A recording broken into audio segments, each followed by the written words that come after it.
Welcome back to the Fire Emblem Awakening playthrough. Last time we defeated the 12 most powerful Risen in existence, oh, and a Versa too. And this time, you might recognize the chapter name here. It's time for the Fated Confrontation. This is going to be a very important chapter. The Dragon's Table itself has appeared on our world map. I think it's in the same spot as it was in Mystery of the Emblem. I'm pretty sure it is. Or at least reasonably close to where it would have been in Mystery of the Emblem. I mean, I actually think a Mystery of the Emblem would have been more around there, but oh well.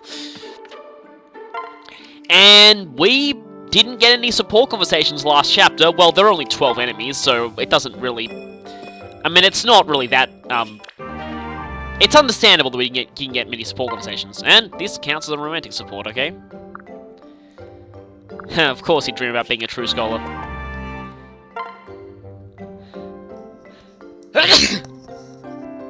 Sorry about that. Just more... I'm guessing most of these conversations are pretty... Hey, Crom! Oh, that's just a useless conversation.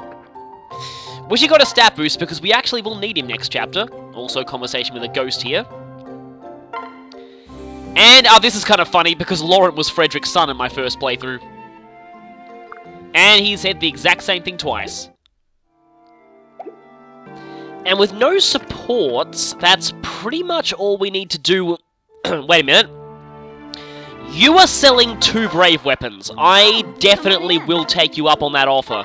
Those Brave Weapons are going to be very, very useful soon. Also, Arc Tomes.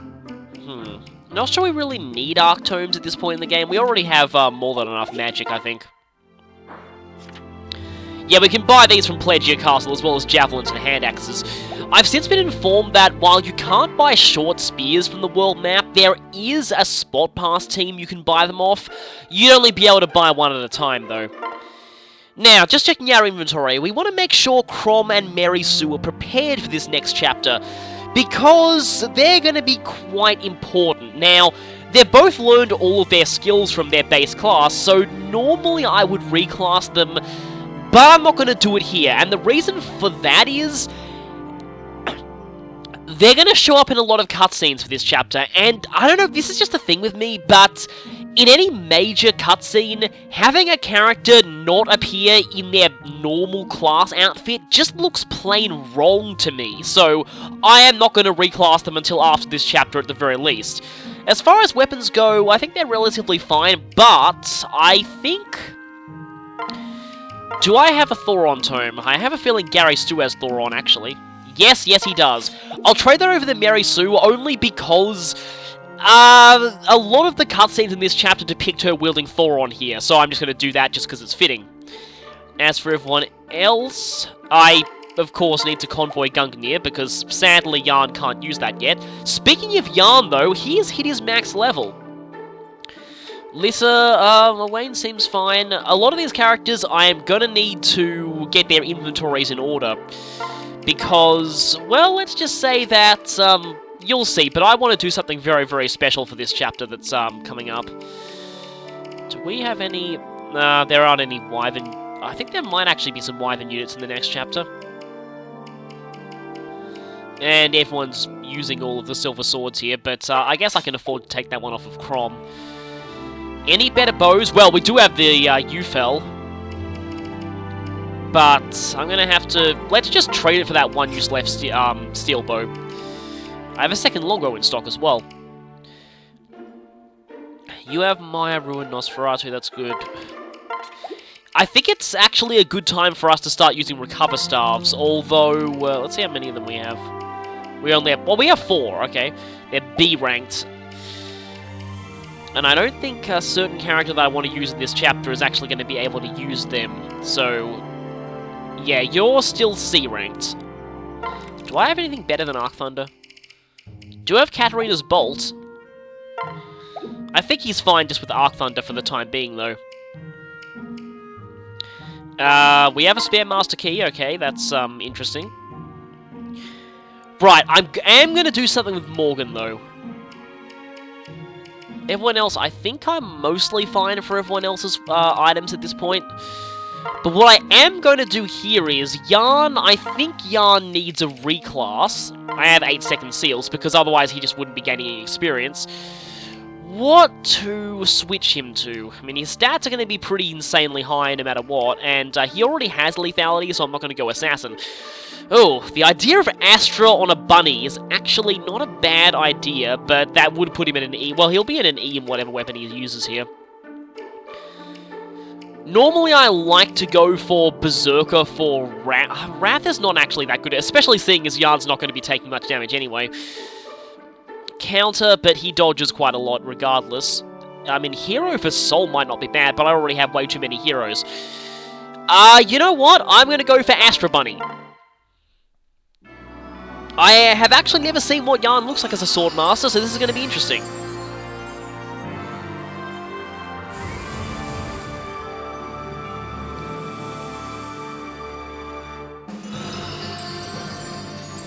Pretty much the standard Swordmaster outfit, just with bunny ears. And for reclassing to a level 1 in another class, his stats get higher overall. Yeah, that's not broken at all. Well, I guess Targwell does have low base stats to make up for the transformation bonuses, but still. Gonna have to grab myself a bronze sword that's just sitting around there. Those 17 uses is not exactly the best. Do I have a... okay, glass sword. I don't think a tree branch is gonna cut it here. I'll take it just in case, but it's probably not gonna do much. Just for the hilarity factor. If he could lethality something with a tree branch, and that would be amazing. Now, the other person who I wanted to second seal is Morgan. Because he doesn't show up in cutscenes, I'm fine reclassing him now. He's already learned everything off of Grandmaster. Now, I don't want to waste his good, okay, he does need to train his sword rank up a little more, but I don't want to waste his good strength stat, but there is a class in particular that I want him to go to. Normally, I'd want to make him a Dark Knight, because that still uses the same weapon types that he has. Also, by the way, yeah, being the child of the Avatar, he can reclass to everything, apart from female-exclusive classes, so he's kind of ridiculously overpowered. Dark Knight has the exact same weapon types, but I'm actually going to promote him to Sorcerer. The reason why I'm promoting him to Sorcerer... it should be apparent to anyone who has any deep knowledge of this game. I won't say it now because it's a bit of a spoiler, but let's just say there is a reason why I'm having him promote to Sorcerer. Gonna need to give him more magic after this though. Plus I had to have at least one member of the Mary Sue family turn into a dark, angsty, gothic dark mage. It was either him or Mary Sue. And, well, using him for this in a way kind of makes sense because, again, the thing that you'll be finding out later. +2 resistance, and,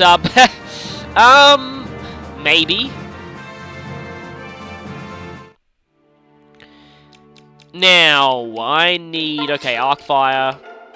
Valflame, he can actually use Valflame. Yeah, I think that's overkill for this point in the game. I'll definitely be using it later, but, might as well take Rex Cal- Wait a minute, why am I not taking any dark magic? That's completely idiotic. Don't need that steel sword. Let's see what I can grab. We have a full-use Ruin Tome, and we have a full-use Nosferatu. Go ahead and grab Ruin, and don't want to waste Micaiah's Pyre too much, so grab a Nosferatu. There we go. His stats are pretty much decent all round at the moment, but this will hopefully get his magic up a lot more. Is that okay? Nah, looks like she's fine. I mean, she's kind of ridiculously powerful, but yeah. I think with that, our preparations are basically over. We're ready to move on to Chapter 23. Invisible Ties. Hang on a minute, haven't we seen that chapter title before? I just get this feeling that... And we have this amazing song again. It's the beginning of the end. It really does give that kind of feel. In the bad future, this was where Crom died. Hey. We've seen it happen before. The real question is it going to happen again this time? Can Mary Sue restrain herself? Yeah. Some people have pointed out things like, couldn't Lucina have just, like, restrained the Avatar or something, or forced them not to come along to this battle rather than trying to kill them at the end of Chapter 21? That might have been a better solution, but, anyway. But there's no running from Malefaffar forever, for he has villain teleportation, as we saw at the end of Chapter 21. And he can use his incapacitating cutscene hack Slap of Doom to, instantly incapacitate you no matter how strong you are. Because plot hacks. Good. All right. But if he does...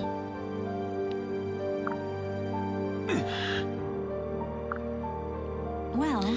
Oh, I just want to point out, this dialogue is exactly the same whether the Avatar is married to to Crom or not. Yeah, if she gets taken over, she could kill everyone. She's pretty capable of doing it too. Right. So, we mustn't let that happen. We can't let Malefaffar,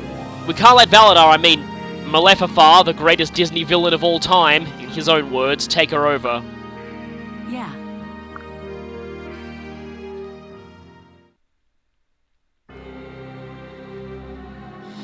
This place looks familiar too. Everything's coming full circle.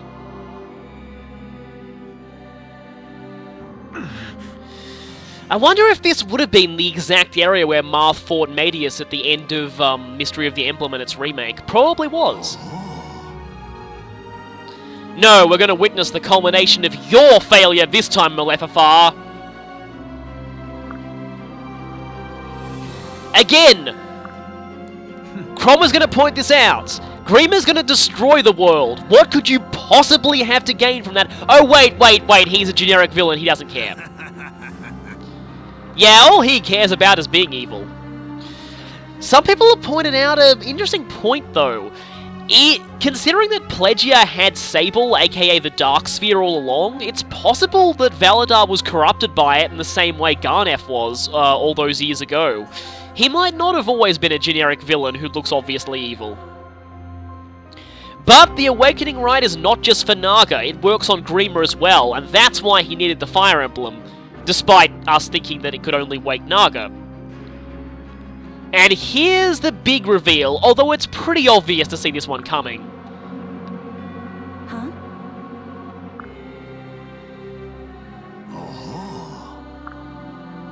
No. Now then. Yes, why else would this guy have a child? The time has come for us to title drop you both. No. The title of this game has a lot of meanings. Also, Mary Sue is freaking out about being Grima because she's like, no, I don't want to be Grima, he's the poser dragon. Loptir is the true evil dragon god. And here we get the interesting explanation time where it finally all makes sense. Well, most of it makes sense. Yes, it has to be strong Grima blood, not minor Grima blood. And it takes a lot of, well, probably incest to create that if Fire Emblem 4 is to be believed. Yes, even Malefaffar was not deemed evil enough. Apparently Mary Sue was. Fools. This is really the only mention we get of the Avatar's mother. We know absolutely nothing about her, so fanfic writers go crazy. All we know is that she betrayed them. This in a way reminds me a little bit of a situation with Manfroy as well. I think some of his family tried to flee him and he killed a few of them.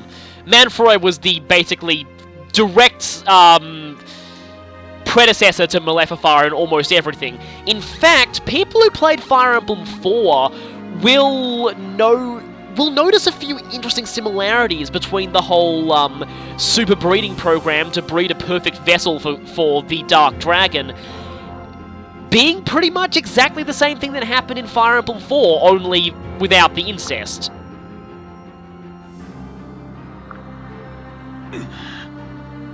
Think again. But this time, we won't let the dragon possess its vessel. In Fire Emblem 4 it did.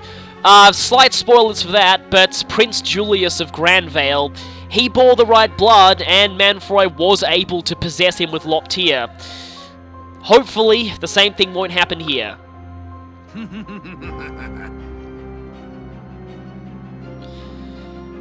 Are you now? Well, we'll see about that. This line is admittedly a little bit ironic. Also, we killed him in the past because he actually did die back in Chapter 6, but someone saved him from Disney villain limbo there. Who was that? Yes, he's absorbing the evil power in this evil shrine of ominousness to ascend to maximum villain power. Now all he needs to do is sing a villain song. Oh no, is the mind control starting now? Come on! If the mind control starts now, we're doomed! She has to fight it, otherwise we're all gonna die. We'll never be able to stand against the power of a Mary Sue, especially when they fuse with an evil dragon god.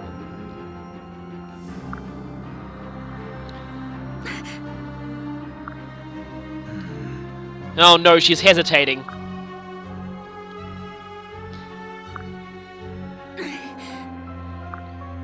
What? All right. Well, technically, that was her first memory.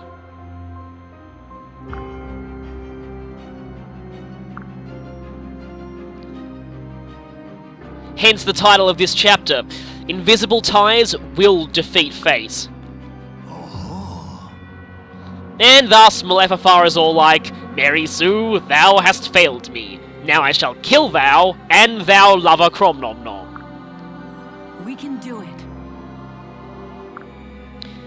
Everything has led to this.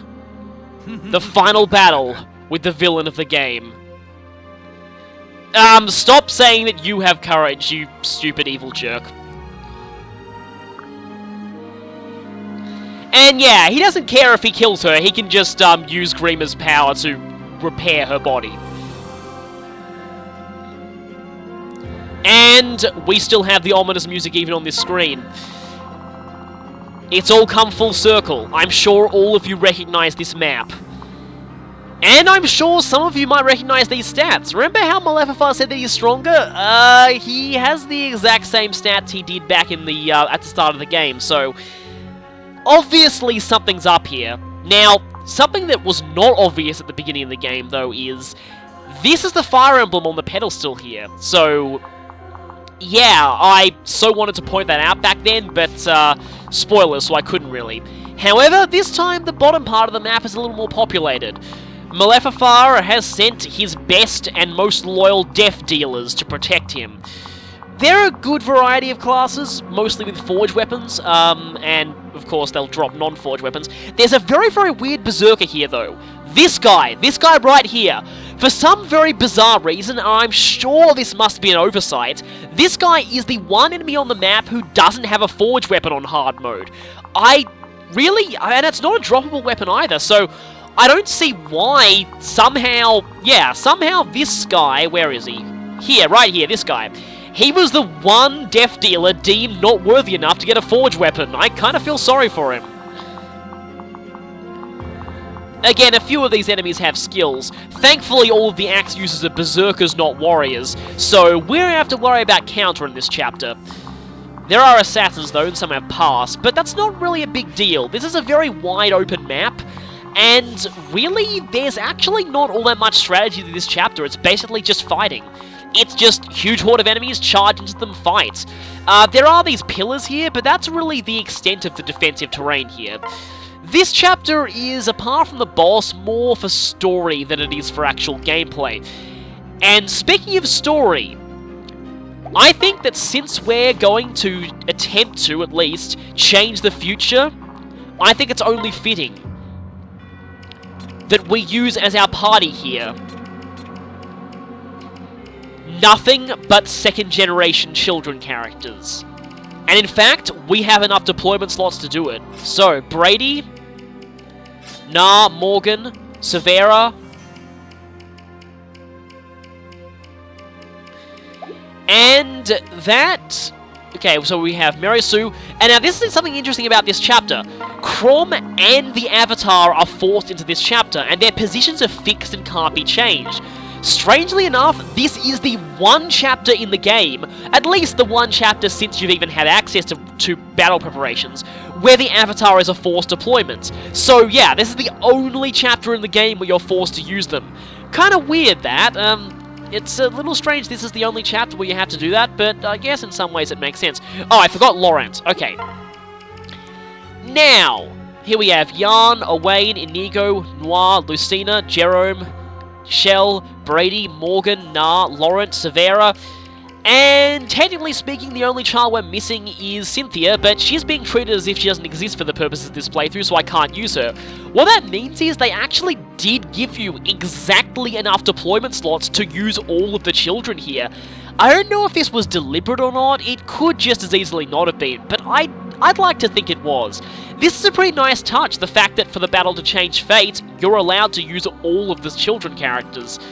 Now, we do have one more slot though, seeing as I'm not allowed to use Cynthia, and while I would normally spend this on an extra healer, I think just in terms of how fitting this is, maybe we should have Tiki here to fight against the power of the Fell Dragon. We could go with Olivia for the, actually, if I go with Olivia, then I have a support partner for Inigo here, and I have the potential to do some... But that would mean that, how many are there? 1, 2, 3, 4, 5, 6, 7, 8, 9, 10, 11, 12, 13. Yeah, someone has to be left out of a pair-up, which is really annoying. And I'll talk more about who's going to be left out of a pair-up later, because I'll explain this when we actually get into the chapter itself. So, I'm going to put you two closer together. I think Severa's fine as far as swords go. That hammer is actually going to be pretty useful though, so I might put her towards the top of the map where those generals are. Of course, Lucina's going to be useful here. As is Gerald. Well, everyone's going to be useful here. Noir and Brady can afford to stay back a little bit, although I would like a bit of extra range, so...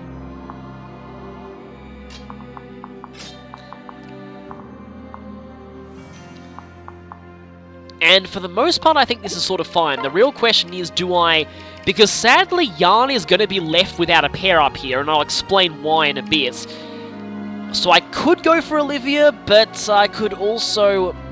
Actually, Chicky's probably more fitting in the next chapter, and I might need dancing ability, so I'll send Olivia in. Well, I think we're all ready as far as weapons go, and as far as positions go.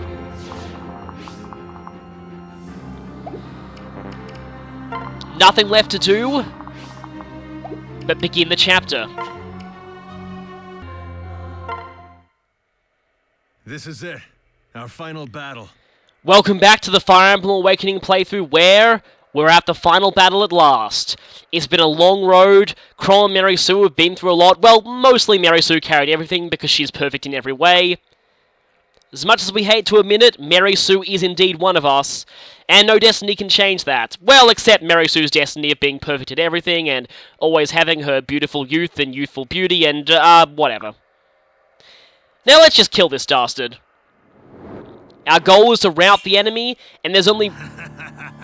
Wait a minute, this didn't show up last time. So, there's this dark barrier here. Crom and Mary Sue must face their grim fate alone. Think of this... Well, this is almost exactly like the Ike versus the Black Knight chapter in Radiant Dawn.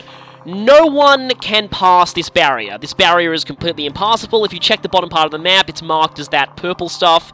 Completely impassable, nothing, not even flying units can step on it, so Crom and Mary Sue are separated from the rest of the team. And the rescue staff does not work while this barrier is up. So yeah, they thought around that too. Anyway, it's finally time to face and to defeat the evil Malefaffar once and for all. Seriously, am I the only one who thinks this guy is the bizarre love child of Jafar and Maleficent? Now there's a disturbing fanfiction waiting to happen. Ugh. Seems like he's conducting some kind of a dark, angsty ritual on this altar here. Only Mary Sue's allowed to do that. We have to stop him. Why do I get the feeling that I've said all of this before? Anyway. Okay, so going with some pair-ups on the children, my main aim is to take out as many of these enemies here as possible. Now, this chapter is essentially in 2 separate phases, and I want to clear out as many enemies as possible during the first phase. You have complete control over when the phase switches, though, so it's not too big a deal. Firstly, I'll take out this guy because he has, like, no hit rate against us. You cannot stand against the ham! Speaking of which, I recently looked at pictures that people have posted of the recent, as of recording this video, Fire Emblem 25th Anniversary concert, and they had Owain's Japanese voice actor there, and he looks amazing. He was doing the Owain pose with the hand there, which was pretty cool. Anyway, though, speaking of not exactly cool, there's this guy. Oh yeah, by the way, I am actually pairing Severo and Laurent. I do kind of like their supports as far as the pairing goes.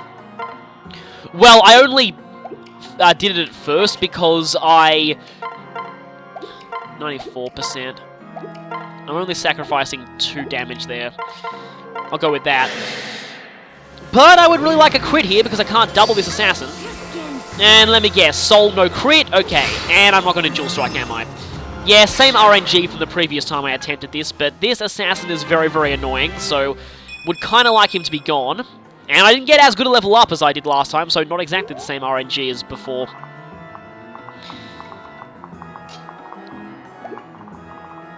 Anyway, I'm actually going to send Lucina and Jerome down, just because there are less assassins there, and if you're using any flyers in this chapter, you want to watch out of all of these, watch out for all of these assassins, because they have bows, and they will not hesitate to use them to completely obliterate you, so, yeah, be warned that that is very, very, very painful for flyers.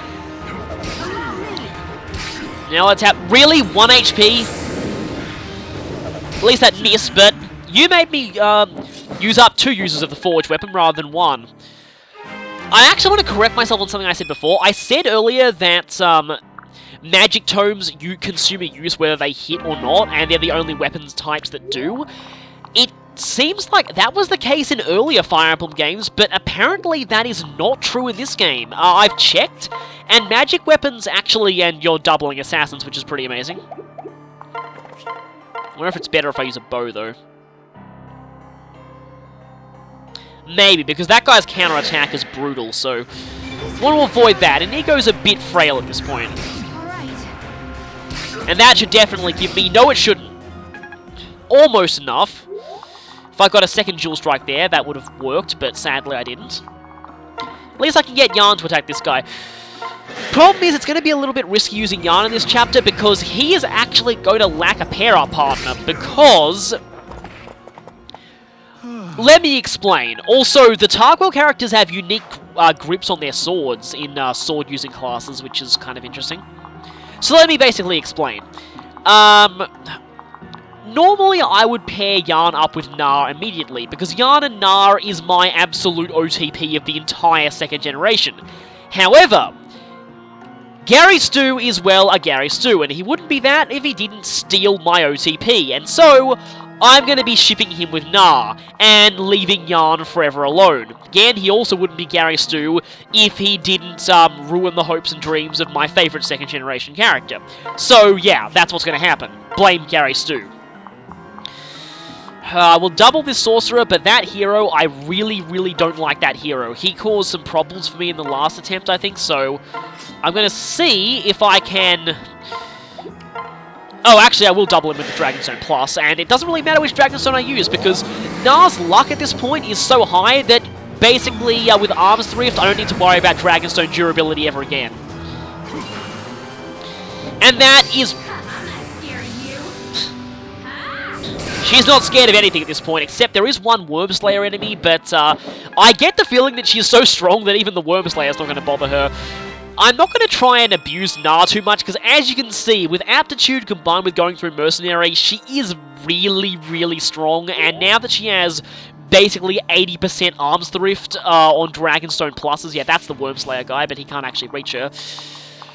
Yeah, that is extremely overpowered, and let's see. Yeah, Brady's luck is so insane that even Ruin Tomes don't have a high crit rate on him.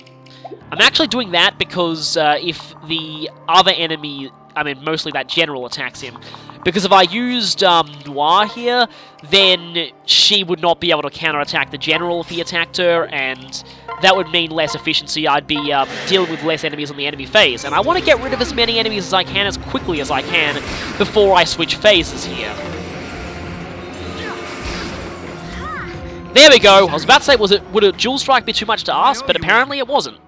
Also, Brady is a little behind in levels compared to Noir, so better that he gets the kill here. And yeah, any child of Maribel's luck stat is going to be absolutely ridiculous.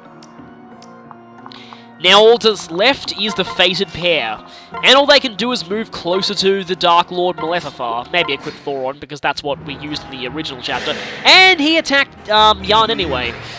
Now, what I would really like right now is lethality. Ah, Pavis, that's annoying. At least Inigo leveled up from that. I mean, Pavis didn't make all that much of a difference, but wow, Inigo, your level ups are being very weird lately. And you are absolutely no threat to me, and Jerome hasn't even learned Lancebreaker yet. Once he does, these guys will be even more not a threat. Problem is that even a Forge Hand Axe is still a Hand Axe, so it's still pretty weak. And for some reason, this Death Dealer judged it to be less risky to attack a non-Manakete with the Wormslayer than the actual Manakete. That is how powerful... Well, actually, he couldn't get to Nar anyway, but I mean, I get the feeling that even if he could get to Nar, they would avoid her, because... Look at this, look at this, look at this. Doubling for 41 damage against a Berserker. I mean, Berserkers aren't known for their defense, but still. Yeah, again, I'm going to try and avoid abusing Nar too much, because just seriously, look at her. Yeah, this was basically what everyone in my entire army looked like in my other file, and it kind of ruined a lot of the fun of the game for me. Really? 1 HP. Speaking of ruining my fun. Oh, please don't have Axebreaker. And he clearly doesn't have Axebreaker because I have a 100% hit rate on him. Some of the heroes here do have Axebreaker, and that gets annoying for Jerome, especially on dual strikes, because no pair-up bonuses on dual strikes mean your accuracy there can be kind of shaky. With Axebreaker, you tend to miss most of the time on your dual strikes against those guys, so that gets very, very annoying. Speaking of annoying, these enemies are starting to go stacks on Severa, but that was a good dual guard there, Lawrence. So pretty much all these enemies, well, most of these enemies are going to rush at you, so this chapter is, well, again, it's mostly just fighting. There isn't really all that much actual strategy to it. It's just charging forward and taking out as much as you can. You need to go, though. And I might actually need to use Olivia this turn, because I'm not exactly a fan of having my only healer this far back from the rest of everyone else. Thunder!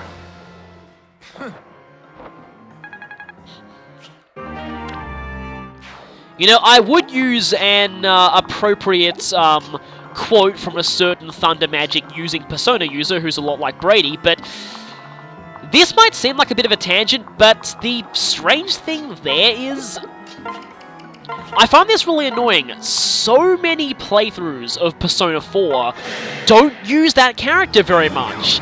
It's really weird, and even the official, well, not official, even the main Max Social Links run guide suggests maxing his social link really late. It's just, that's the only thing that I found a really, really good playthrough of Persona 4 that normally I would say is absolutely fantastic, but the one problem I had with it was that, yeah, that's definitely not a good idea.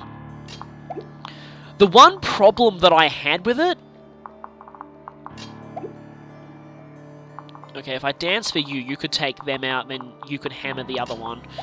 I really don't like that assassin, though. Especially when you're reducing my accuracy to that much. But I have Rex Caliber. So yeah, like, while that playthrough was otherwise fantastic, they only used the same party for most of the entire game. And, like, I don't really like that in an RPG video playthrough, because usually the main reason I watch those is to get an idea of just, like, how every character in the game sort of plays. And when you just avoid using certain characters, I admit there was a reason why they didn't use certain characters, because they were going for particular social links, and the higher your social link with the character is, the better they perform in battle. So of course they would avoid using the characters they didn't do social links for. But still, the fact and it was even worse with, I mean, it wasn't just the guy who's a lot like Brady, but it was also Teddy. They never even used Teddy once since recruiting him. And that really bothered me. That really, really bothered me. I mean, that playthrough was otherwise a fantastic near 100% run of that game, and yet they did not even use one of the characters at all. But anyway, now's not a time to rant about that. That's actually part of the reason why I'm rotating my between my characters in this run of the game. It's mostly because that, yeah, I want to give every character a chance to show off what they can do, and that'll help it so that for all the players who are watching this, now I hope it's actually safe to expose Olivia here, for all the people who are watching this playthrough, they'll get an idea of, they'll be able to see how every character works, and they'll be able to see, okay, which characters do I want to use? Who did I like the look of in terms of, like, their stats, in terms of how they worked? Again, admittedly, considering this is, I mean, everyone's pairing is going to be really different, so the children's stats in mine aren't exactly going to be indicative of their stats in general, but yeah, to give people a feel of which characters that they'd like to use. That's why I sort of do things the way that I'm doing things, and because of that, I deliberately didn't go with my normal approach, because usually in Fire Emblem games, I only use particular characters, and, let me see. Everyone's gonna go snacks on Yarn if I, Nosferatu's not too bad, though. So, like, for example, in a normal Fire Emblem playthrough, and I'm actually not attacking Malefaffar yet, you'll find out why, eventually, but it'll make sense later. He's pretty much guaranteed to go down in one turn, and when he goes down, something happens, so I want to hold that off until I'm ready for it. Success.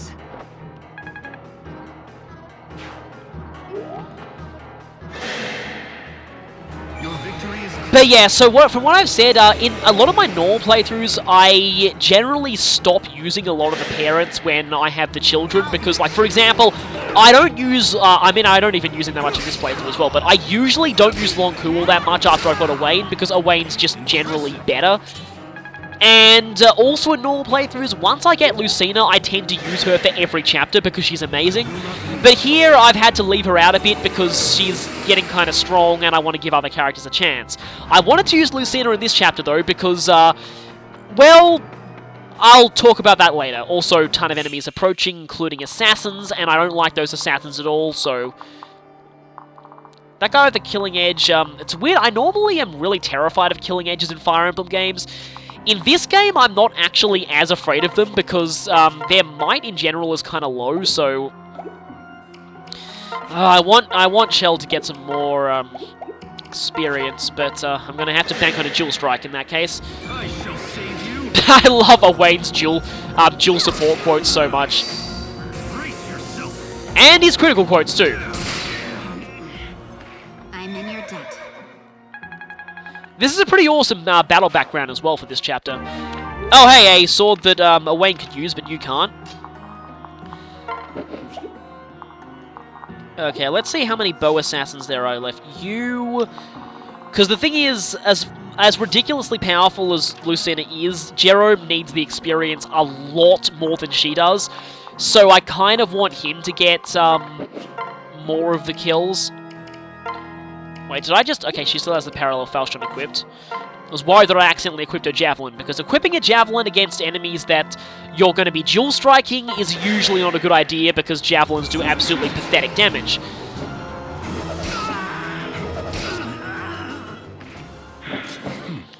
Well, double Batarang took out that guy.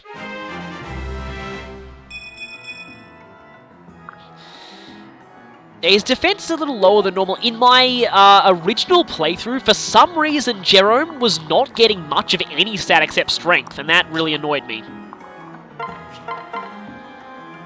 Okay, even you have a 23% chance of hitting. Could go for the glass, actually won't be enough. Let's see if I can take out a sorcerer. Nosferatu, though, that's annoying. Tonebreaker is also somewhat annoying, but... Oh yeah, even when he's not a bunny, he's still making things go extinct. Is it over?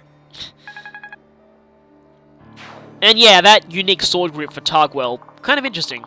Being a Targwell might have worked against him if any of the enemies here had beast killers, but I don't think any of them do. Hopefully I can afford to not use Olivia this turn. 1 HP soul recovery, yay! My turn. It seems to be like a thing that's soul only activates when you don't need it. In Radiant Dawn, soul actually raised the damage of your attack as well as healed you, so, then again in Radiant Dawn, every activation skill in that game was basically, target dies. They had a secondary effect that you would never see because nothing would survive the initial hit of them. That was kinda how things worked back then.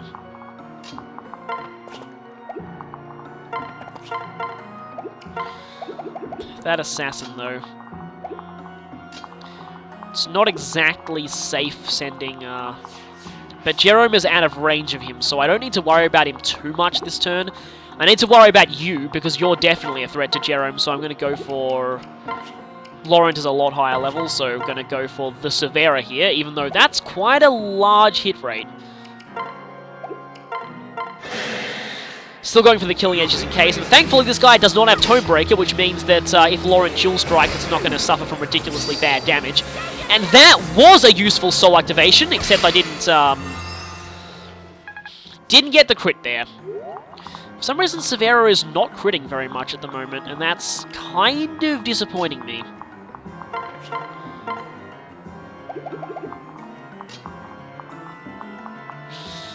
I get the feeling that the Severa is going to get ganged up on if I don't take out a few of these guys, so... might as well take the pressure off a little bit. In fact, I'm going to play it completely safe and just go for Nah here. Don't want to abuse her, but I get the feeling that if I switch Morgan out into the front position, he is going to take a bit of a beating.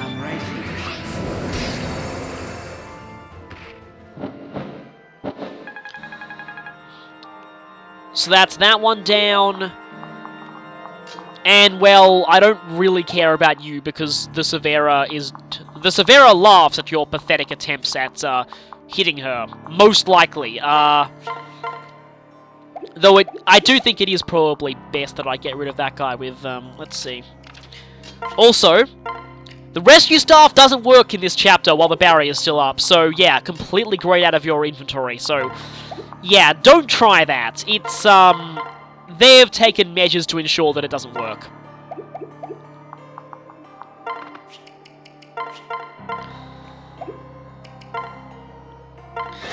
I should probably take the Underdog bow out of her inventory, because at the moment, Noir's level is roughly equal to the enemies, and so Underdog just doesn't do anything. It actually didn't last very long at all, the point where Underdog actually did stuff, and that is really bad. That's really bad. Again, not attacking Malefaffar just yet. I am still quite worried about the Severa at this point. Because for some reason her evasion, it might be due to her low luck stat relatively. Her evasion has not been very, very good overall here. Although, yeah, that's, anyone's going to have good evasion against Ruin. Oh yeah, but since Inigo equipped a bow, these enemies are going to... Thank you so much for that, because that would have hit very hard. Yeah, I had a feeling you'd do something like that too.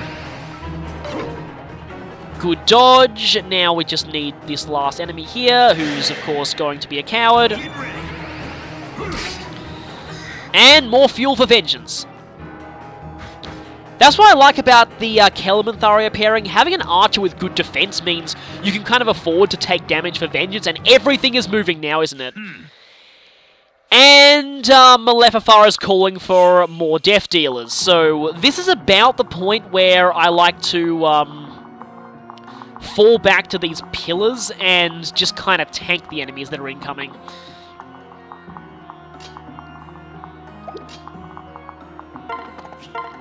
Let's see if I can get you, though. Stay sharp. I've had enough. And this is going to be a... I would like crits, not soul. You're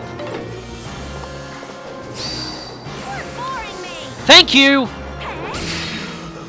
Thank you for that. So, another one down, and... Okay, then. Gotta watch out, because we don't want Yarn to get hit by too many things, especially when he's alone.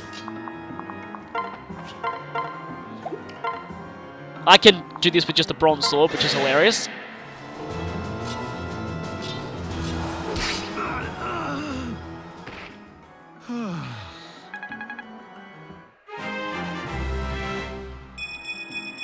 And that's pretty good. Yeah, Yarn's stats are kind of insane most of the time.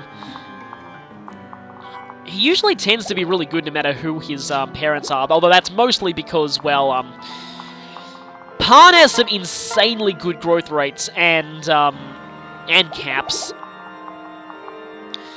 I don't like that assassin and want him to die. Also, lots of enemies incoming, so...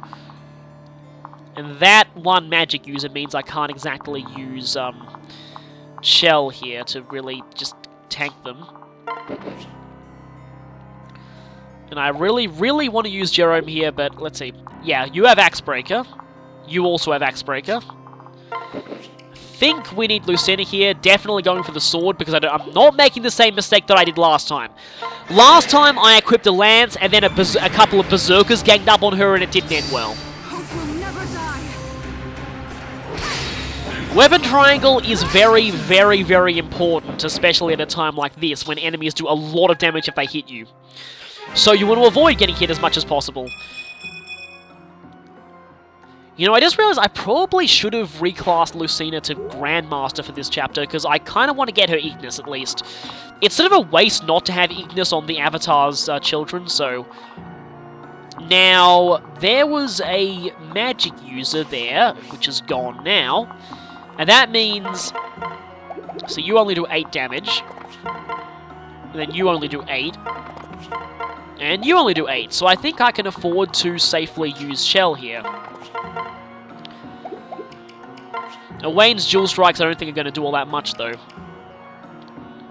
Unless, maybe... Or not, I'm not sure.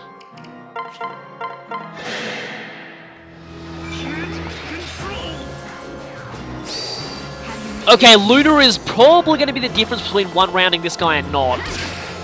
Luna, as you can see, is very, very effective against generals. You do a lot of extra damage by halving their defense. I just realized there's no, like, Although, wait a minute. Of course there's no magical counterpart of Luna in this game. Luna works for magic as well, and I'm pretty sure that it... Yeah, halves resistance if it works with magic, so... That is actually kind of cool. It works for both. I definitely don't want Noir to get ganged up on, but is it possible for her to double with Yufel? You know what? I hate this assassin that much. I'm going to go for this. Sadly, the legendary weapon Flash doesn't seem to exist in this game. In almost every other Fire Emblem game, you get this little, like, white light flashing across the screen every time you use a legendary weapon. Admittedly, it did get kind of annoying. But, yeah, it is not in this game. Yeah, see, speed and defense, useful. And I can replace the silver bow that I have currently.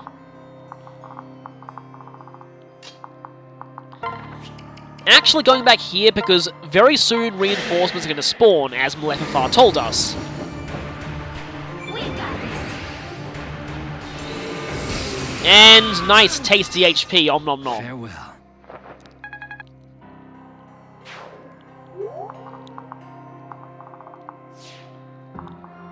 Yeah, thankfully, that guy can only attack from long range on Noir. Hope that Ruin doesn't crit, though. Now, is there anyone here who would benefit from having Olivia dance for them? I'm not sure, so I'll just put her here, and still not quite the time to finish this guy off. I like to wait until almost all the enemies are gone. Okay, so enemies are spawning there, and they'll spawn behind us quite soon. Okay, Ether right now would be useful.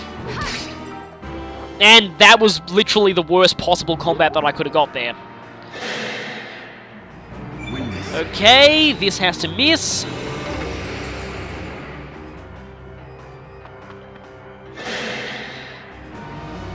And yeah, even with no pair-up, Yarn's doubling these guys. Sadly, no lethality.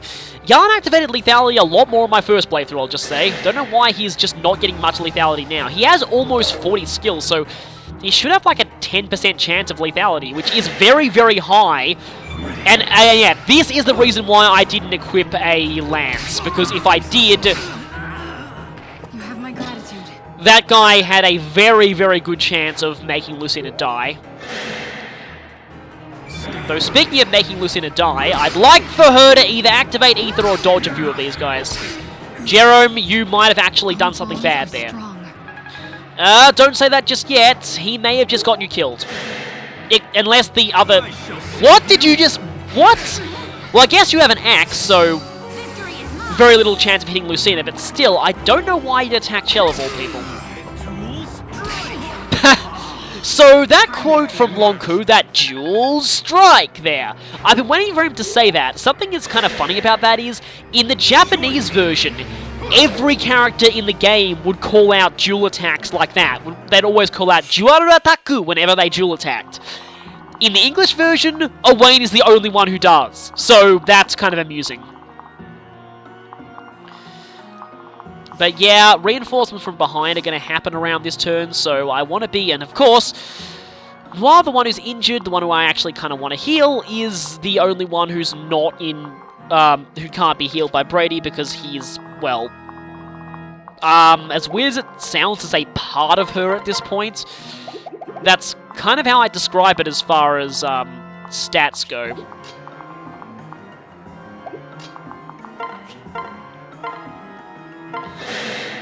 I'm not jerkish enough to try and get rid of this guy with a tree branch. Wait, I won? Yeah, in my other farm, my characters were so powerful that I actually had to use the tree branch intentionally to handicap myself. Not joking, that's what I actually did do with my other file. Both Lucina and Jerome are a little bit weakened here.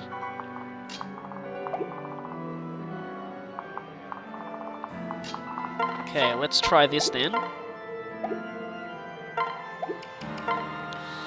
Nah, silver's not enough, I need to go for the crits. Get ready!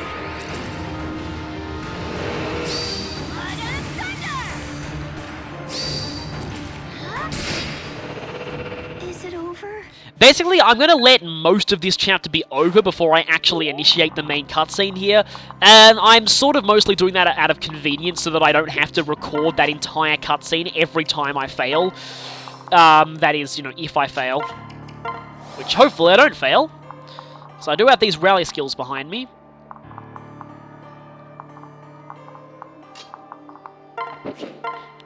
I would sort of like Ether, though. In some ways, I feel like this is the best option. Free concoction!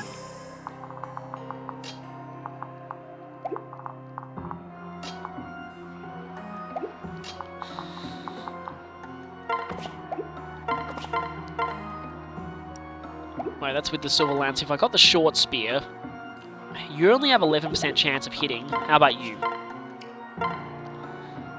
That is actually a lot of damage. I actually kind of want to kill you first, in that case. These magic users are really the only ones who are a threat to Shell. But they are a fairly big threat. And I don't have... Actually, I could physics staff with Brady in a desperate emergency if she does get hit, so... not exactly the end of the world, although you have a that's a really high crit rate, and a crit from that would actually kill her, so...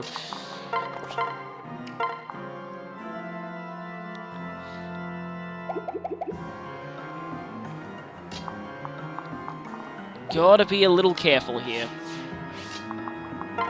I sort of want to leave someone behind to stall the enemies here. Well, I'm gonna go for this, let's just hope it works. Come on, Owain the Giant Ham, I have faith in you.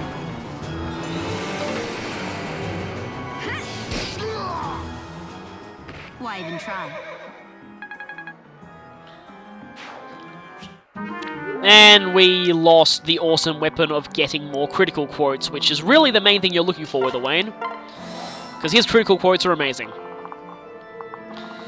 That rally skill is effectively a 1% higher chance of lethality, so that's useful in that case. And here are the reinforcements from this side of the map, which, once I deal with them, I think I'm going to proceed this chapter to the second phase. Was a little unlucky that she got hit there. Especially considering that Mr. Annoying 4-on Man is coming, but at least you went for... Although that could be bad too. But that dual guard was good. There's also a reason why I have Lucina over this side of the map, because she's going to need to do something later. Also, do note this is a route mission, not a defeat boss mission. I think it is possible to kill everything here before reinforcements spawn, but you'd have to be pretty over-leveled to do it.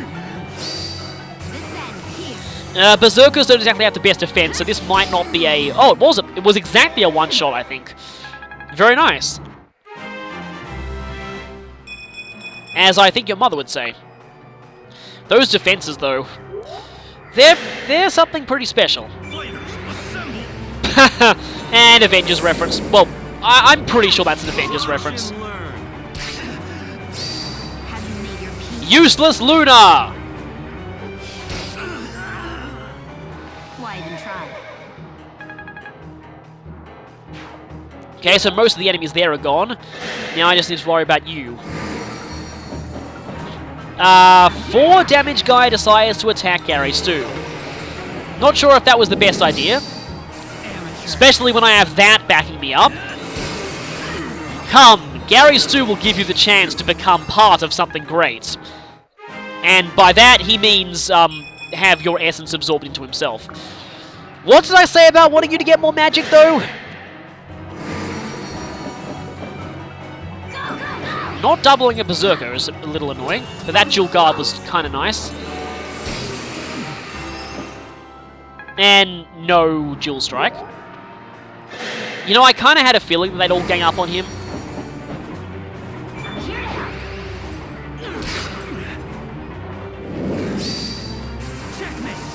This isn't the last of the reinforcements, but I think this is the last of the reinforcements that, well, where a lot of them all spawn at once.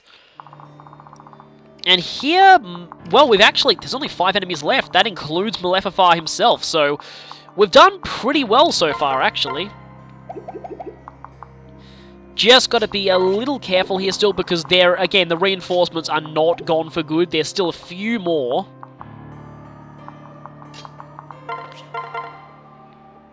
I don't like the crit rates on those guys.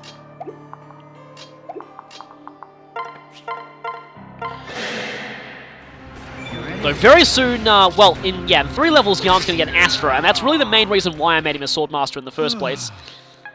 That and the high evasion is quite useful for him. Oh, really? Oh, well, he has Axebreaker anyway, so throwing the axe is kind of pointless as well, but, I want to train her axe level up, but I'm going to have to settle for using a sword. I'm at your side.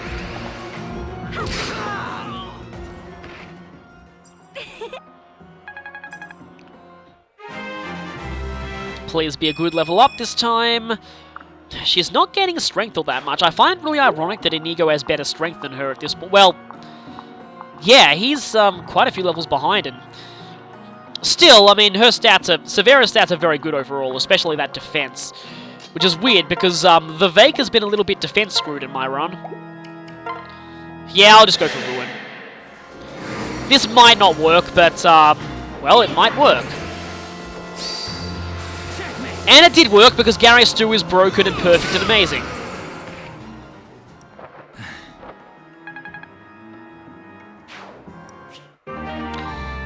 And Silver Axe that Gary Stu can't use, well, at least not yet.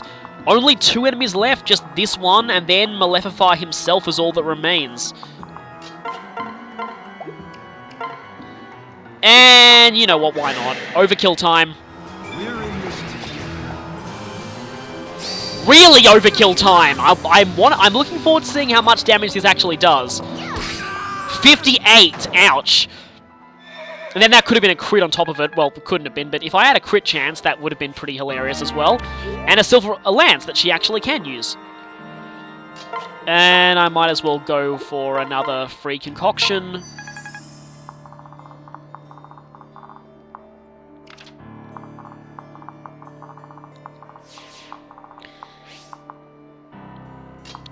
And I think Brady might be useful over here. Let's see if anyone needs some healing. Yeah, I think Yarn needs healing the most because he's probably at the most risk given that he's on his own. Well, apart from move you, but I'll just leave you there for the moment. There's only one thing left to do. Now, there are actually 2 special conversations with Malefaffar, so I will just have Crom stand from range and show off that conversation with him first. Double reinforcement wave.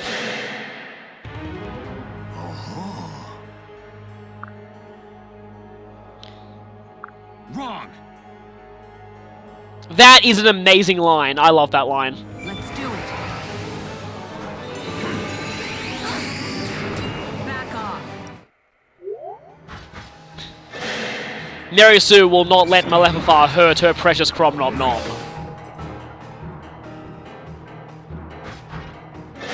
And they're going stacks on Gary Stu for some bizarre reason.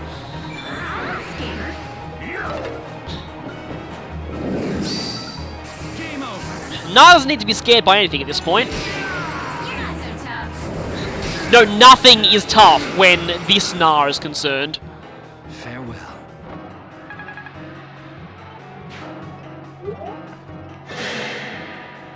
Stay strong. Not doubling is annoying, although Berserkers are kind of fast. It's really annoying though, Berserker's only real gimmick in this game is their speed. They lost the critical bonus, and I may have said this before, but because Berserkers have one of the worst skill caps in the game now... Okay, if that had actually hit and critical, that would have been horrible. And yeah, because they have one of the worst skill caps in the game now, Berserkers actually crit less than most other classes, so that's kind of, well, really, really annoying. Come with you. Attacking Yarn in close range, interesting.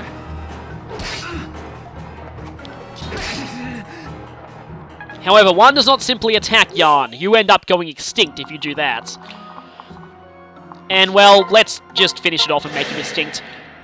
Now strike. I'm gonna end you. Literally. That is the most ended that you could ever possibly be. Critical lethality. Death times 3. And really, really good stats. Okay, Severa desperately needs healing.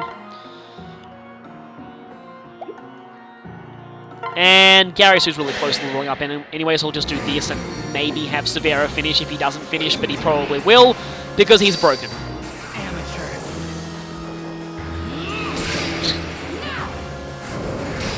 Just remember just how common "you're finished" is in the Yu-Gi-Oh anime. You're finished, Yogi. Pretty much everyone says that.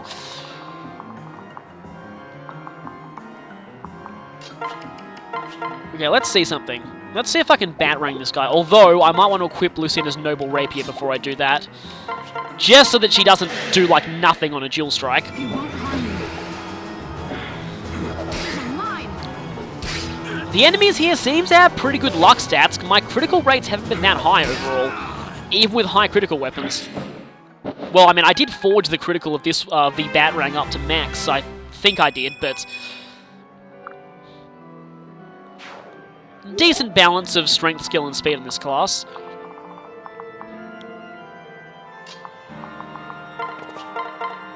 Oh yeah, that's right, I have the hammer equipped, and I'm definitely not taking that risk.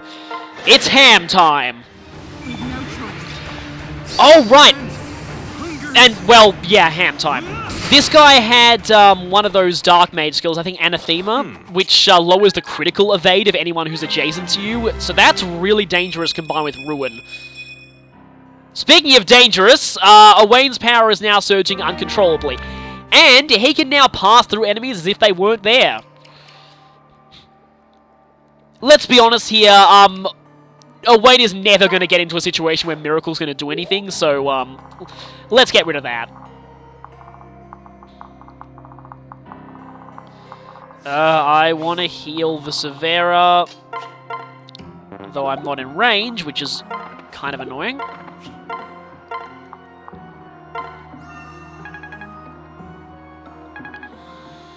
Okay, I have Jerome there. If a bow assassin suddenly spawns, I am a little bit screwed.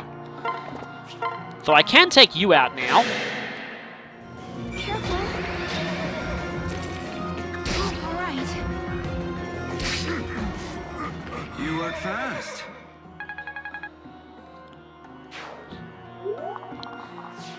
And with that, again, there is only one enemy left on this map. Malefaffar himself, and this time, it's only fitting Daddy's little girl should finish the job. I can completely humiliate him by going for that. You know what? I'm gonna do that. Now then.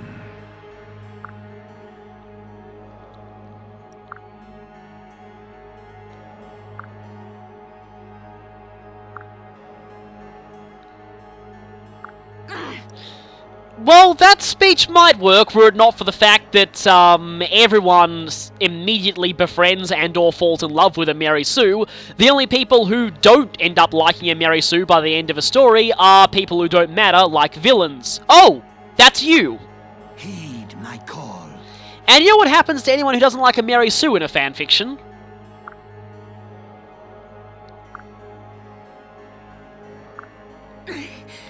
I admit that's a pretty awesome line as well from the Avatar. I've got you. My turn.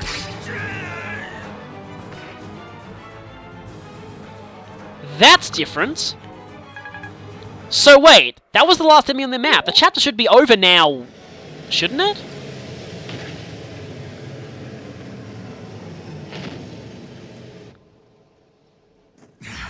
This isn't over. Damn you both!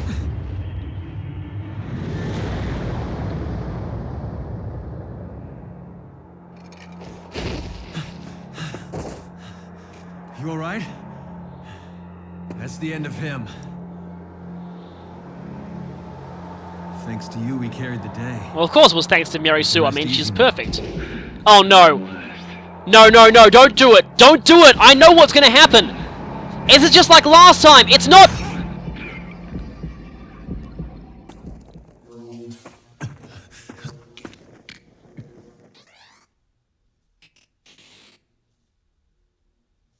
This is not your fault. Promise me you'll escape from this place. Please, go. The future refused to change, after all.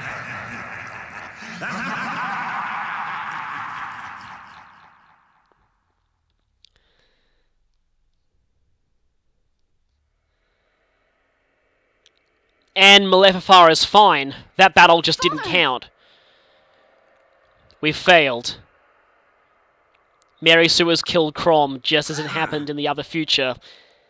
And now, the Dark Lord Malefaffar has claimed all 5 gemstones. It's over. He will now proceed to take over the world.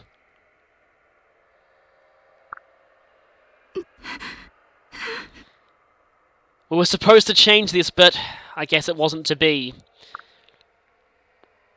Everything we've done has been worthless. Nah. Or was it? I know that grunt. But it couldn't be. There's no way that... That's impossible!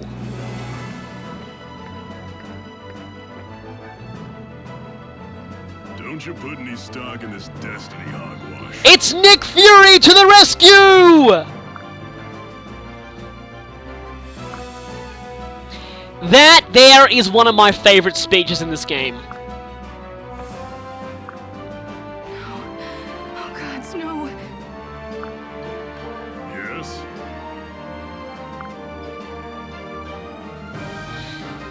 Seems like Lucina did change something by warning him. All right.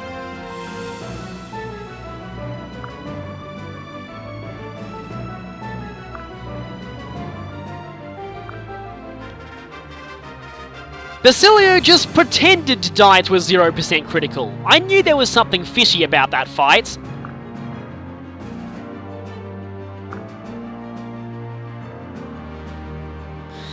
With the warning, he was able to live.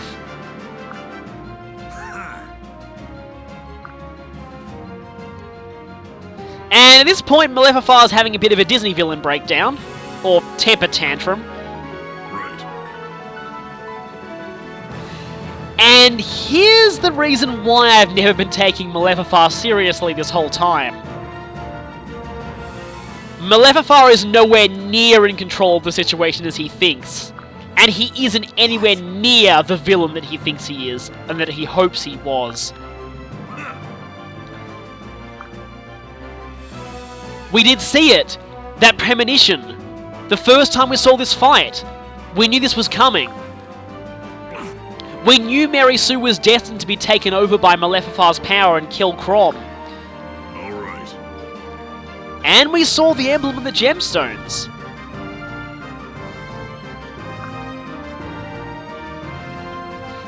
And here's where I believe the most creative plot twist in this game lies. This is probably the one plot twist that I actually think is quite impressive. Fools. Really? You really want to call that bluff? Well, of course you were. We knew something was suspicious up at the Carrion Isle. You did not disguise that very well at all.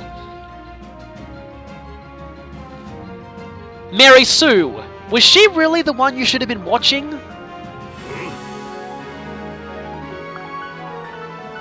His spies wouldn't have thought to watch someone they thought was dead.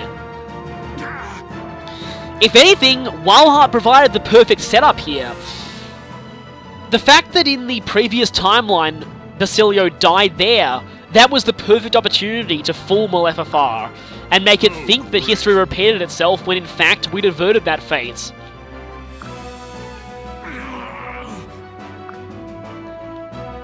Yes, those gemstones are fake. You've been ripped off.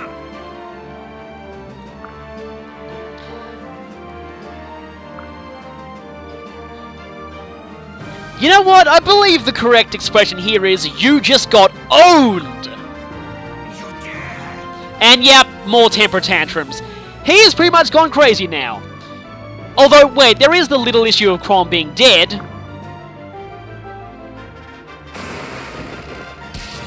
And that's why I put Thor on Mary Sue, because that would have looked weird if she didn't have that. Think again!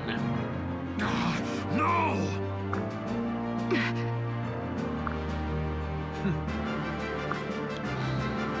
She was able to use some variant of the discipline skill from Path of Radiance's prologue to deliberately weaken her attack. Crom is not dead. Okay, that awesome part of Don't Speak Her Name in that song is pretty awesome. And I just said awesome twice, but I don't care. This scene is amazing. Listen, Stones, you know, you just got owned even more than the Demon King from Sacred Stones. He at least was able to destroy most of the MacGuffins that could stop him. You couldn't even do that. Yeah.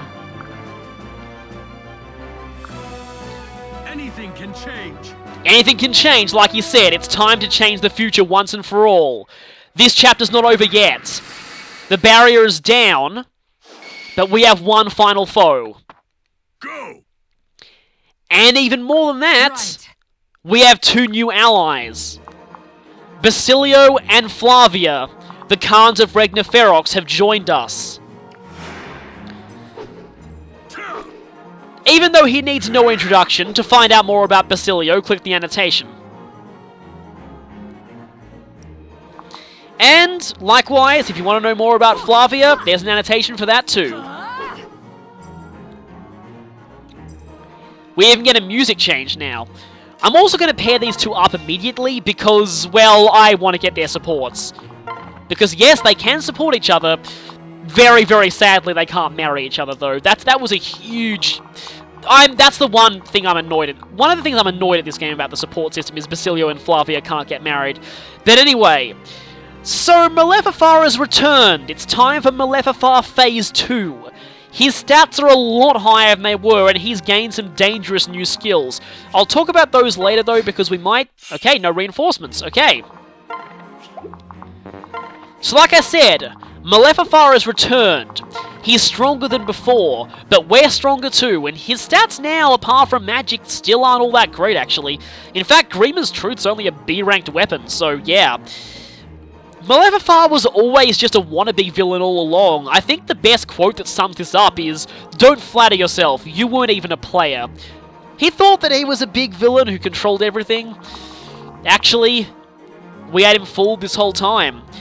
But he does have a few nasty surprises for us. He's gained the Vengeance skill now, and he also has this skill, Dragon Skin. Now, this one skill makes Malefaffar Phase 2 quite different to normal mode.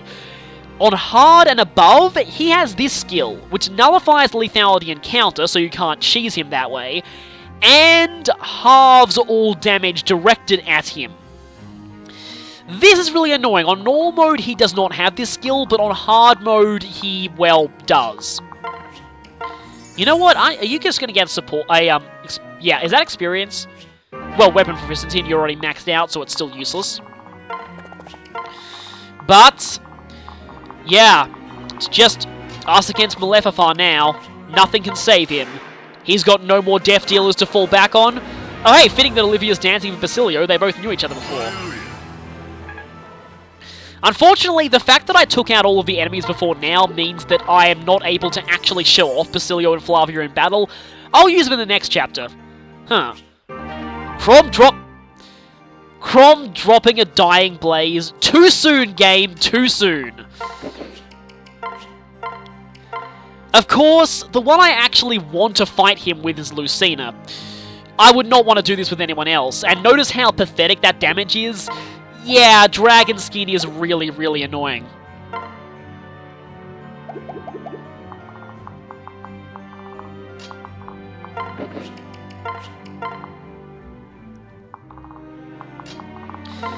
But let's just set up for this. Anyone else in range? Well, you are. Yep, he's got no more minions to fall back on. This is it. This is the final reckoning. We've almost won this. Now, sometimes Basilio has 1% crit rate on this guy is a little bit scary. And if I did do this, I would have to make sure that I finished off him, like, now. Otherwise... So the good news is that he doesn't move. Also, Flavia comes equipped with a very good rank in axes as well for a hero, so she's got a short axe as well as her normal armor. Now, I do really almost wish... In fact, you know what? I'm just going to stall this for one more turn just so I can show them fighting.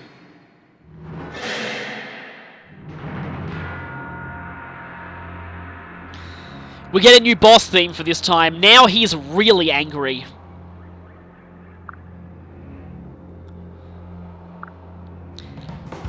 Watch out. He's pretty much completely lost it now. This is all written.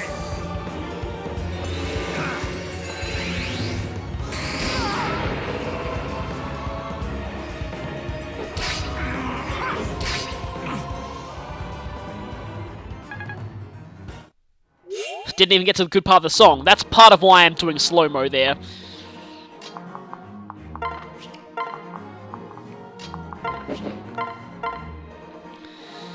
Lucina can't take 2 hits, so I'm at the moment just going to have her wait and attack him on the enemy phase.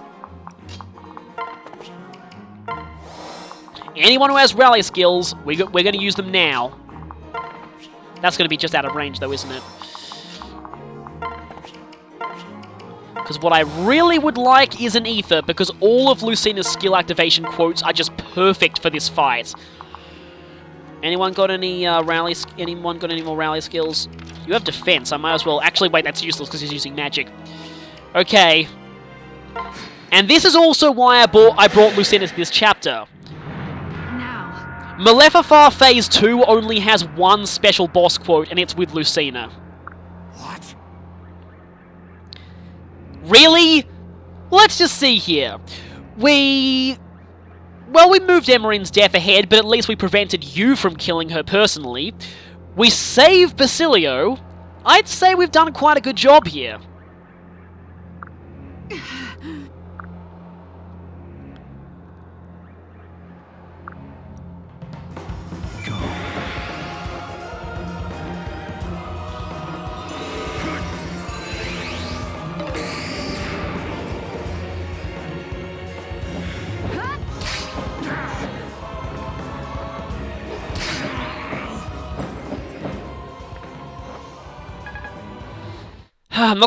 I'm not getting to show much of this music. I'm putting this on slow-mo and still I'm not getting to show much of the music. Okay, rally. Rally. Get that skill stat as high as it can possibly be. Rally.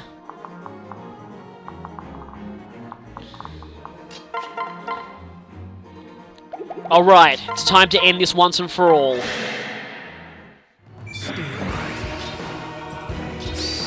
I say when it ends. What have you?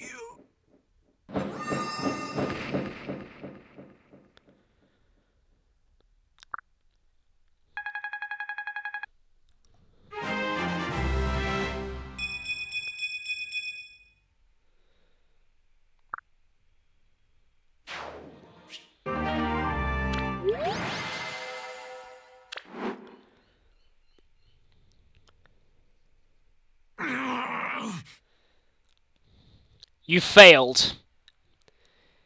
Your evil plans were never going to work. You were nowhere near as strong or smart as you thought you were. This is the end of you, for real this time.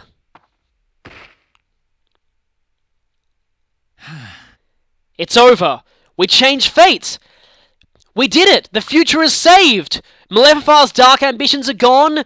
He'll never get to sing evil villain songs over the ruins of this world.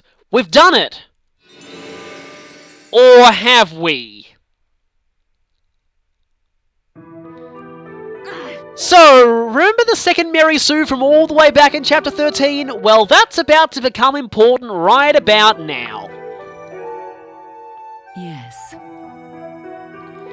Just like with Emmerin, we've changed things slightly, but maybe things are still leading towards the same conclusion.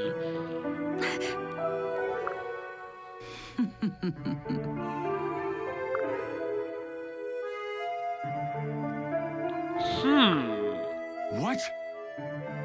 Just who are you?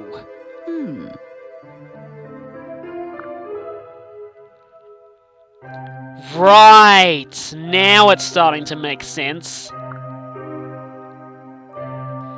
Yes, this is Mary Sue from the future. What? The one who accepted the power of the Fell Dragon Grima. Ah, yes. And the one who murdered Crom at the start of the game.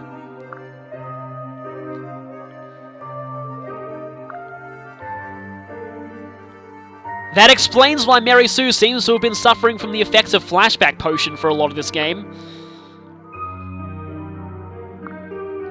No. All those voices and those headaches, that was future Mary Sue's doing, because they are in fact the same person.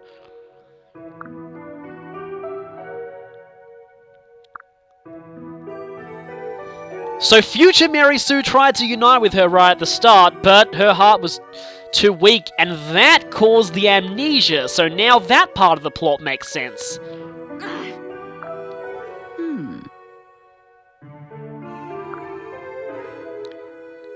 So, in other words, you basically decided to cheat. If one person could go back in time and change history, why not two? Yeah, you were the one who plot hacked Malefaffar back to life all those chapters ago.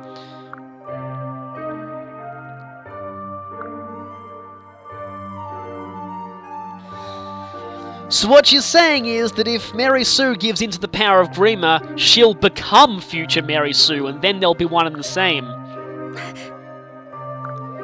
Yes.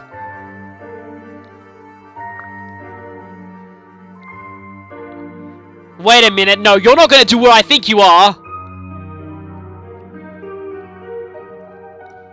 What? That doesn't sound good. Definitely not good! Run! Run now! Run away! Run away!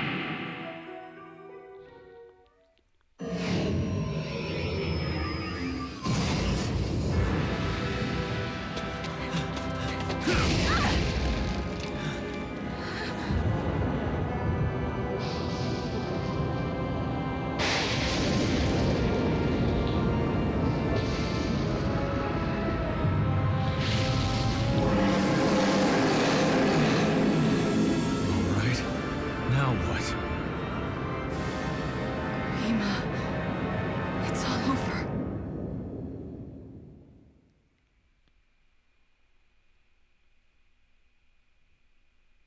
We're screwed.